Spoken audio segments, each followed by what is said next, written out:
Bonjour et bienvenue dans ce 13e numéro de FiSecu, l'émission qui parle de cybersécurité et de ses répercussions concrètes dans votre quotidien. Je suis Léa et je serai votre guide tout au long de cet épisode intitulé « L'attaque du voisin de Wi-Fi invisible ». Et je te salue très chaleureusement, mon cher Charlie, notre explicateur en chef, avec qui j'ai la joie de vous présenter cette émission depuis un bon moment déjà. Salut Léa, ravi de te retrouver pour ce premier épisode de 2025. On en est déjà à notre 14e année. Alors, quel est le programme de cet épisode ? Eh bien, nous allons plonger au cœur d'une attaque baptisée « Attaque par voisin le plus proche ». C'est une attaque informatique sophistiquée révélée récemment par l'entreprise de sécurité Volaxity. Un récit fascinant qui nous montre à quel point la sécurité des systèmes numériques peut être fragile et que même les menaces apparemment abracadabrantesques sont désormais possibles. Je pense qu'on va encore passer un bon moment. D'autres sujets, Winnie ? Non, ce sera le seul, car ça va déjà nous prendre un bon moment. On traitera le sujet sur les voitures épileptiques dans le prochain épisode. Au passage, tu as changé quelque chose à nos voix ? Ça ne rend pas comme d'habitude dans mon cas. Tu as lu fine, mon ami. Oui, j'ai changé le moteur de génération de nos voix, car certains auditeurs et auditrices m'ont fait la remarque qu'ils préféreraient une émission plus vivante. Et tu sais qu'à FiSecu, on n'hésite pas. Quand les auditeurs me font des demandes, on met tout en œuvre pour les satisfaire. J'espère qu'ils apprécieront. Et ça, c'est quoi ? Oh, ça, c'est une ancienne caméra cachée que j'ai récupérée au fond d'un tiroir de mon bureau. Caché, pas tant que ça. On peut dire que c'est la tête d'une webcam. Mais à quoi va-t-elle servir ? Je prévois de nous filmer pour ensuite mettre la vidéo sur Internet. Des auditeurs me l'ont demandé. Bon, revenons à nos moutons. L'attaque par un voisin les plus proches. De quoi s'agit-il ? Tout commence le 4 février 2022, juste avant l'invasion de l'Ukraine par la Russie. Volaxity, une entreprise spécialisée dans la sécurité informatique, est alertée d'une intrusion chez l'un de ses clients qu'on appellera Entreprise A. L'attaque semble menée par un acteur très motivé et expérimenté, utilisant une technique inédite, l'attaque par voisin le plus proche. Ça semble très mystérieux. Et ça l'est. Imagine que Volaxity, cette entreprise spécialisée dans la cybersécurité, a mis plus de 2 ans et demi pour avoir la vue d'ensemble de l'attaque. 2 ans et demi pour comprendre une attaque informatique, mais on peine à les croire. Bon, et je te laisse reprendre ton récit qu'on comprenne pourquoi. Donc, dès que Volaxity est informé de l'attaque le 4 février 2022, ses ingénieurs se mettent de suite à enquêter. L'alerte concerne l'écriture puis l'exécution d'un fichier batch dans un répertoire système partagé par les applications. Immédiatement, les enquêteurs sont en alerte car ils comprennent que les pirates sont en train d'exporter des données sensibles de la base de registre Windows et de les compresser. Comme on le verra plus tard, c'est ce modus operandi précis qui permettra à Volaxity d'attribuer l'attaque. Explique-nous quand même pourquoi ils prennent le temps de compresser les données. Oh, ils compressent sur place les données collectées car il y en a beaucoup. Donc, pour les exfiltrer rapidement, c'est plus facile si elles prennent peu de place. Et en plus, j'imagine que des petits fichiers passent pour moins suspects que des très gros. Oui, tu as raison. Même s'ils perdent un peu de temps pour compresser les données sur place, le jeu en vaut vraiment la chandelle. Car le voyage sera long jusqu'à l'ordinateur des pirates, comme on va le voir. Donc là, les ingénieurs de Volaxity ont découvert que les pirates exfiltraient des données sensibles. Mais on en sait plus sur ces données et sur l'entreprise A. Effectivement, le rapport de Volaxity ne divulgue rien sur l'identité ou le domaine d'expertise de l'entreprise A. On sait juste que cette entreprise a été visée car elle renfermait des données sur des individus ayant une expertise ou des projets actifs liés à l'Ukraine. En outre, les pirates agissent comme des fantômes. C'est comme s'ils étaient présents dans les locaux, mais ils n'y sont pas. Les ingénieurs décident alors de sortir l'artillerie lourde et de plonger dans les journaux de sécurité du serveur de l'entreprise A. En remontant le temps dans ces journaux, ils découvrent des événements suspects qui se sont déroulés juste avant et après la première intrusion. Les enquêteurs s'aperçoivent qu'un utilisateur non privilégié a accédé au serveur via une connexion de bureau à distance. Ensuite, un fichier nommé défragment serveur zip est apparu sur le système et a été décompressé. 2 autres fichiers, défragment serveur exit et des fragments de serveurs PAT ont ensuite été créés et exécutés, menant finalement à l'exécution d'un script basé servertask.bat. Enfin, un fichier étrangement nommé wazegoose52.dll a été placé dans un dossier Python, ce qui intrigue fortement les enquêteurs. Les ingénieurs de Volexity s'empressent alors de récupérer tous ces fichiers pour approfondir l'enquête. L'enquête avance bien. Les enquêteurs de Volexity semblent confiants grâce à ces fichiers qu'ils vont collecter. Ils vont pouvoir mieux comprendre l'attaque. Soudain, un écran noir. Le serveur s'éteint brutalement, coupant court à l'analyse des experts. Au redémarrage, les précieuses données volatiles ont disparu. Pire encore, tout ce que Volexity avait identifié, fichiers et dossiers, ont été effacés. Les pirates ont couvert leurs traces avec une précision redoutable. Pour cela, ils n'ont pas eu grand-chose à faire. Ils ont profité d'un utilitaire standard présent dans tous les ordinateurs Windows et appelé CypherExe. Comme son nom anglais lui laisse entendre, cet utilitaire a réécrit par-dessus une donnée effacée pour la rendre irrémédiablement inaccessible. L'enquête est alors dans une impasse, mais heureusement, les pirates font profil bas pendant ce temps. Celui qui éteint le serveur a dû bien entendre parler du pays. On sait qui c'est? Ce n'est pas dit dans le rapport, mais tout pointe vers les pirates. C'est une façon de brouiller les pistes. Tu veux dire que les pirates ont fait exprès d'éteindre le système qui est piraté pour effacer leurs traces? Mais ça paraît complètement inextricable ce point. Comment les experts de Volexity ont-ils pu rebondir? Eh bien, avant l'arrêt du serveur, les ingénieurs ont pu quand même récupérer des données intéressantes. Parmi elles, ils ont pu identifier une adresse IP qui s'était connectée au serveur de l'entreprise A. Mais cette adresse restait inactive. Ça ne collait pas avec ce qui se passait. De plus, l'outil de sécurité réseau installé dans l'entreprise attaquée n'a enregistré aucune trace de l'intrusion. Donc, les pistes qui d'habitude éclairent l'enquête se sont révélées ici infructueuses. La tâche s'est avérée plus difficile qu'attendue. Oui, c'est le moins qu'on puisse dire. L'affaire semblait s'enliser, puis soudainement les pirates ont réapparu. Volexity a enfin compris que l'adresse IP en question provenait du réseau Wi-Fi de l'entreprise A, géré par un serveur DHCP. Malheureusement, l'analyse des journaux de ce serveur n'a rien révélé sur les adresses IP suspectes. Attends, pour que tout le monde comprenne, un serveur DHCP est un programme qui attribue automatiquement une adresse IP à un appareil, comme un ordinateur ou un téléphone, lorsqu'il souhaite se connecter au réseau. C'est comme un numéro de téléphone pour chaque appareil, permettant aux différents appareils de communiquer entre eux. Donc, si je te suis bien, comme les pirates ont utilisé le réseau Wi-Fi de l'entreprise A pour se connecter à son serveur, les experts de Volexity pensaient que les journaux des connexions sur le serveur DHCP leur révéleraient quels appareils ils ont potentiellement, qui s'est connecté au réseau au moment de l'attaque. C'est ça? Oui, c'est tout à fait ça. Et encore une fois, la piste se perdait dans le néant. Mais la persévérance de nos experts allait enfin porter ses fruits. En effet, nos enquêteurs allaient découvrir que l'entreprise attaquée était équipée d'un contrôleur de réseau sans fil. Ce dispositif centralisé gère tout le réseau Wi-Fi, enregistrant des informations précieuses sur les connexions, les utilisateurs authentifiés et la force du signal. Et là, cette fois, en analysant les journaux de ce contrôleur, Volexity pouvait enfin identifier l'adresse IP de l'attaquant liée à un compte utilisateur et une adresse MAC spécifique. Il pouvait remonter jusqu'aux journaux Radius, un système d'authentification, et y retrouver les mêmes informations datant de quelques semaines avant l'attaque, en janvier 2022. L'enquête révélait que le mot de passe initial du compte avait expiré, bloquant l'accès à l'attaquant. Mais celui-ci avait réussi à se reconnecter à nouveau en février avec un autre compte identifié sur le contrôleur sans fil.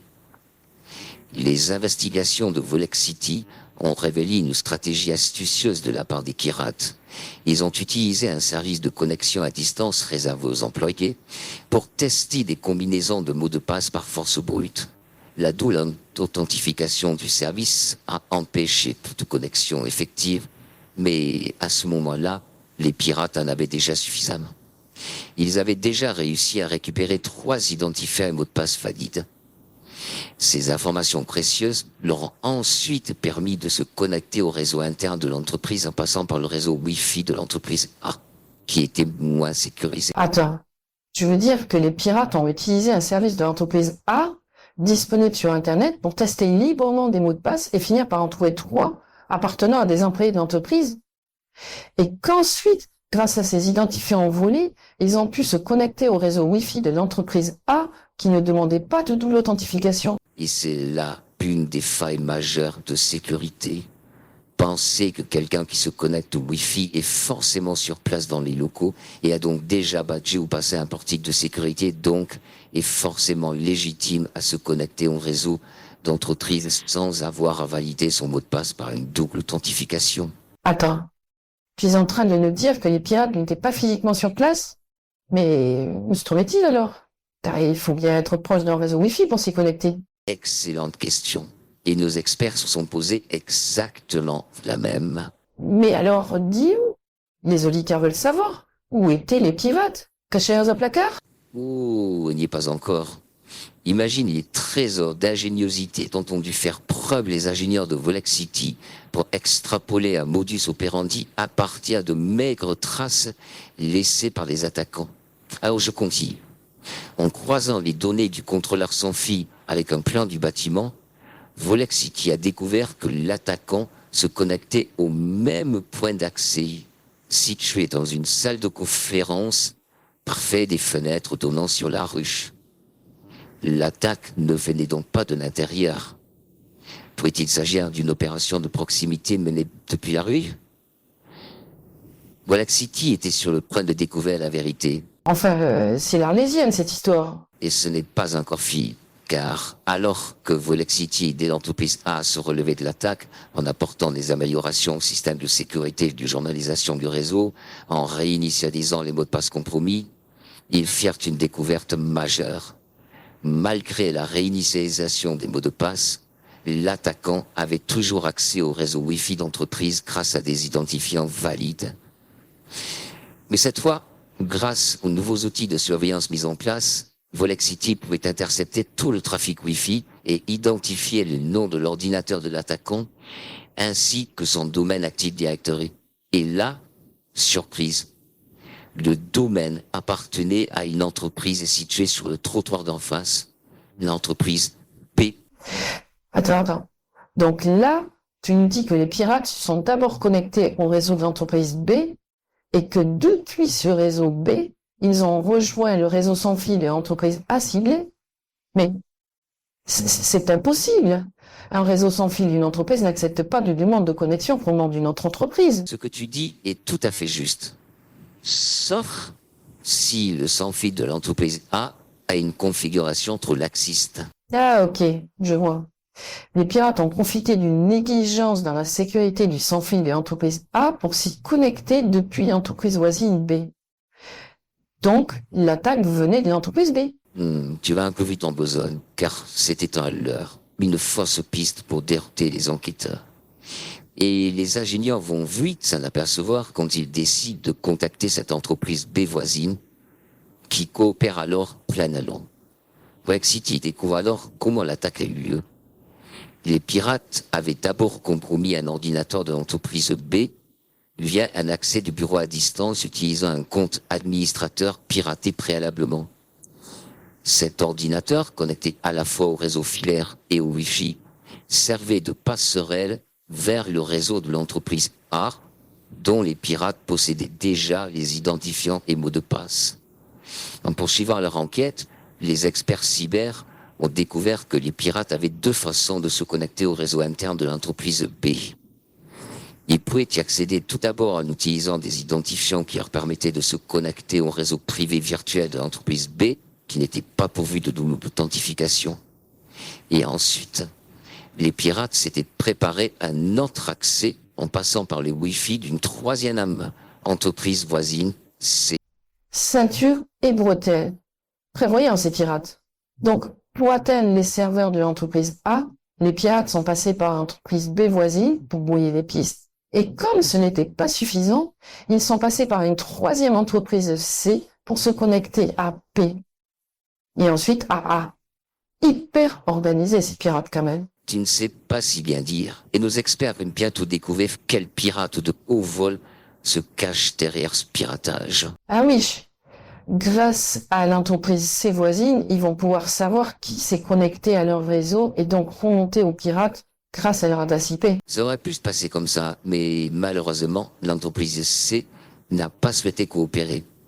Cependant, Volexity avait acquis une compréhension suffisante de l'attaque pour prodiguer des conseils à l'entreprise A et la protéger définitivement. Donc ça y est, l'histoire est finie? Eh bien, c'est ce que croyaient nos experts cyber, car l'accès des pirates au Wi-Fi de l'entreprise A avait été coupé et on ne les voyait plus tenter de se connecter.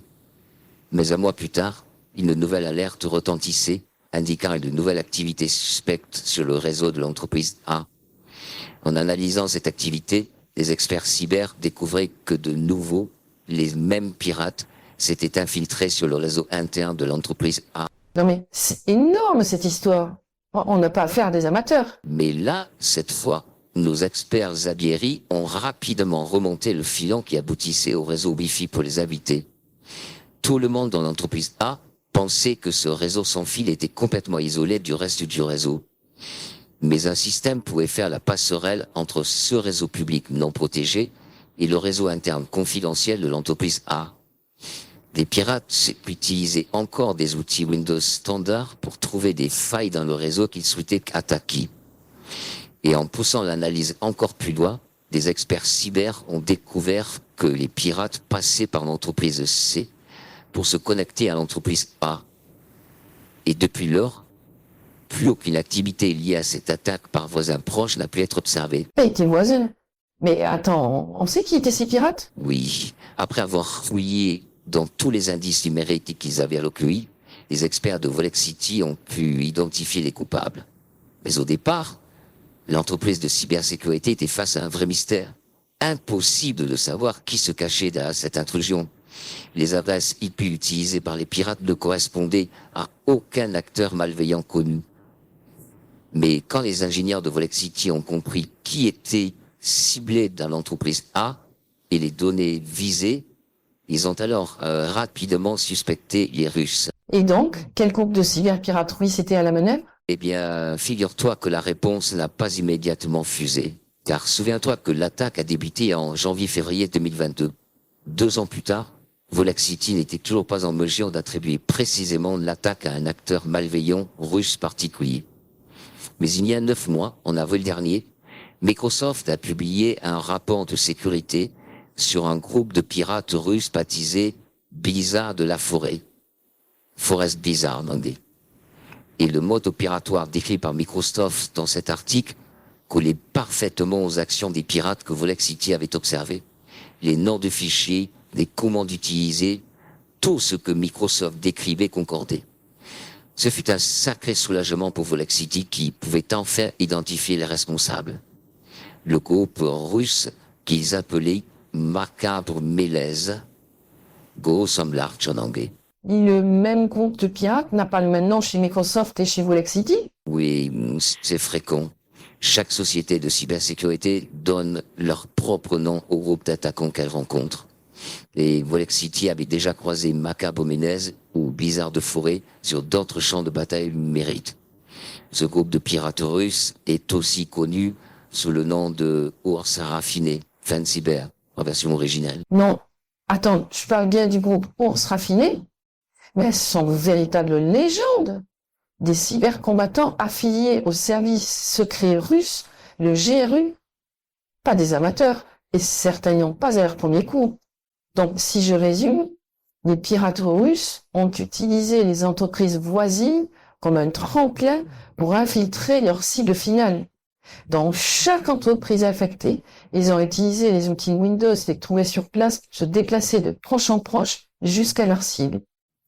Face à une telle attaque, les victimes n'ont presque aucune marge d'erreur en matière de sécurité. On dirait qu'ils étaient juste à côté, mais en réalité, ils étaient à des milliers de kilomètres. Absolument. C'est la force de cette méthode. Elle combine les avantages d'un accès physique proche sans les risques liés à la présence sur place. Mais ça soulève une question cruciale. Comment sécuriser nos réseaux Wi-Fi face à ce genre de menaces? Eh oui, exactement. Volexity souligne qu'on a beaucoup progressé dans la sécurisation des accès Internet, avec la double authentification et d'autres mesures, mais on a peut-être négligé les réseaux Wi-Fi. Il faut désormais leur accorder la même attention qu'aux réseaux privés virtuels, par exemple, les fameux VPN. Volexity recommande plusieurs mesures pour se protéger. Surveiller les outils Nets, SH et CypherExe, créer des règles de détection pour identifier l'exécution de fichiers depuis des emplacements inhabituels, surveiller l'exfiltration des données via Internet, séparer physiquement les réseaux sans fil et filaire, renforcer la sécurité d'authentification du Wi-Fi avec une double authentification ou des certificats, et enfin, journaliser tout ce qui se passe sur le réseau pour pouvoir ensuite l'analyser et détecter des actions suspectes. Donc désormais, il faut traiter les réseaux Wi-Fi comme des portes d'entrée potentielles et mettre en place des mesures de sécurité robustes pour les protéger. Et si je te suis bien, la double authentification serait la panacée. Oh, ce n'est pas si simple que ça. Ah bon? Je vais tout de même rappeler ce qu'est la double authentification, qui fait partie de l'authentification multifactorielle et qui est utilisée pour vérifier ton identité. Ainsi, on va te demander tout d'abord quelque chose que tu es normalement le seul à connaître, c'est-à-dire ton mot de passe. Puis, sur un appareil que normalement tu es le seul à pouvoir déverrouiller, on va te demander de confirmer une action. Alors, en quoi ce n'est pas si sûr que ça? Eh bien, imagine un pirate qui arrive ici à avoir ton mot de passe et qui essaie de se connecter au Wi-Fi de ton entreprise pendant que tu es occupé en réunion. Tu reçois bien une notification te demandant de confirmer et tu cliques sur non sans trop lire car tu es en réunion. Mais le pirate retente le coup et voilà, nouvelle notif. Et à chaque fois que tu cliques sur non, le pirate retente instantanément le coup et tu reçois une nouvelle notif.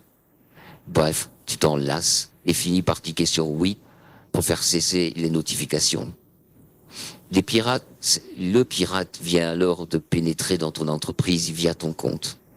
Il pourra alors y demeurer discrètement pendant des années, car il va ensuite installer une porte dérobée pour revenir quand il le voudra. C'est catastrophique. Comment un simple kit de lassitude met à mal toute la sécurité de l'entreprise pour des mois, voire des années? Comment pourrait-on s'en protéger? Dans ce cas, on pourrait supprimer les notifications sonores pour ne pas se stresser, puis dès que possible, informer le service informatique de ces notifications. Le service informatique réinitialisera ton mot de passe et pourra mener l'enquête. Et c'est la seule attaque possible à double authentification? Oh que non.